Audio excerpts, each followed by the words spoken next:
প্রভু যিশুর পবিত্র জন্মমাস ডিসেম্বর, সেজে উঠেছে গির্জা। রকমারি আলোর সাজে সজ্জিত চার্চ। মূল গেটের সামনেই যিশুর জন্মস্থানের মডেল চোখ টানে। গির্জা জুড়ে রঙিন আলোর মালা, এক অপরূপ দৃশ্য।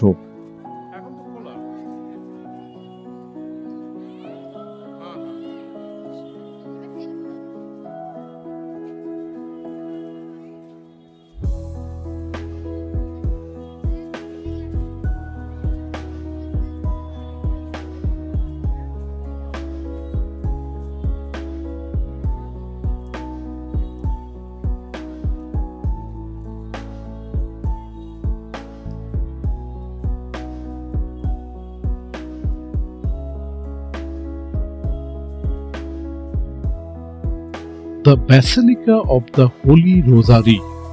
নামটা কেমন খটোমটো ঠেকছে না? যদি বলি ব্যান্ডেল চার্চ, তাহলেই চেনা যায়, কেননা এই নামেই পরিচিত হুগলির বিখ্যাত ঐতিহাসিক গির্জা। পশ্চিমবঙ্গের পুরনো গির্জাগুলির একটি। নতুন করে তৈরি গির্জা মেরি মা নোসা সেনারা দি রোজারিও, our lady of the rosary প্রতি উৎসর্গ করা হয়। এটি ব্যান্ডেল স্টেশন থেকে প্রায় 2 কিলোমিটার দূরে। বর্তমান গির্জা এবং মঠ গোমেজ দে সোতো তৈরি বলা হয়। এটির পূর্ব গেটের উপরে 1599 সালের পুরনো গির্জার মূল পাথর রয়েছে। চার্চ খোলা থাকে সকাল 8টা থেকে বিকেল 4:30 পর্যন্ত, তবে প্রার্থনার ঘর বন্ধ হয়ে যায় কয়েক মিনিট আগেই।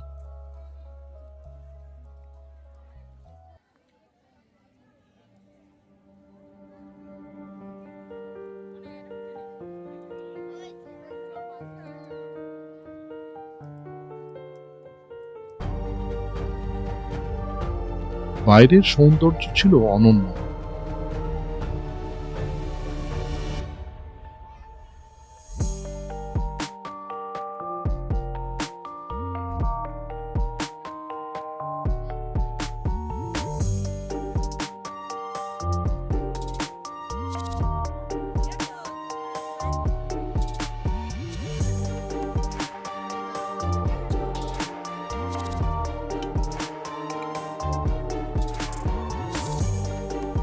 পর্তুগিজ ও মুঘলদের সময় পর্তুগিজ বসতির একমাত্র ভরসা ছিল চার্চ বা ব্যাসিলিকা এবং মঠ।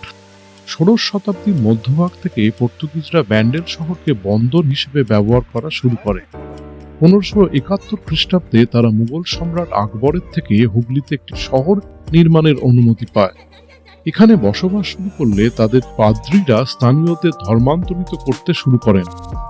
1598 খ্রিস্টাব্দ নাগাদ হুগলিতে ক্যাথলিকদের সংখ্যা ছিল প্রায় 5000। এদের মধ্যে যেমন স্থানীয় অধিবাসীরা ছিলেন, তেমনি ছিলেন মিশ্র জাতির লোকজনও। 1579 খ্রিস্টাব্দে পর্তুগিজেরা হুগলি নদীর তীরে একটি বন্দর ও দুর্গ নির্মাণ করে এবং অগাস্টিয়ান ফ্রেয়ারদের একটি দলের সার্ভিস তালিকাভুক্ত করে। এই দলটি ছিল গোয়ার বৃহত্তম ধর্মীয় সংস্থা। পরের বছর ক্যাপ্টেন পেদ্রো তাভারেস ক্যাথলিক ধর্মপ্রচার ও গির্জা নির্মাণ করার জন্য সম্রাটের অনুমতি লাভ করেন। এরপর 1599 খ্রিস্টাব্দে ব্যান্ডেল চার্চ প্রতিষ্ঠা হয়। 1632 খ্রিস্টাব্দে মুরেরা হুগলি আক্রমণ করলে প্রথম গির্জাটি ভস্মীভূত হয়। 1660 খ্রিস্টাব্দে সোতো নতুন করে গির্জা নির্মাণ করেন। গির্জার সামনে একটি জাহাজের মাস্তুল রয়েছে।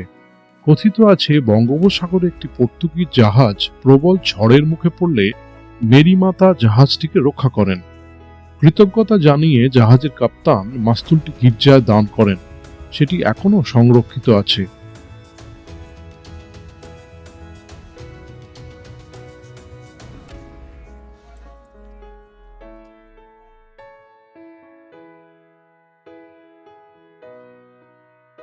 একটি নির্দিষ্ট জায়গার পর গির্জার ছবি তোলার অনুমতি মেলেনি, তাই প্রার্থনা কক্ষের ভেতরের ছবি দেখানো সম্ভব হয়নি।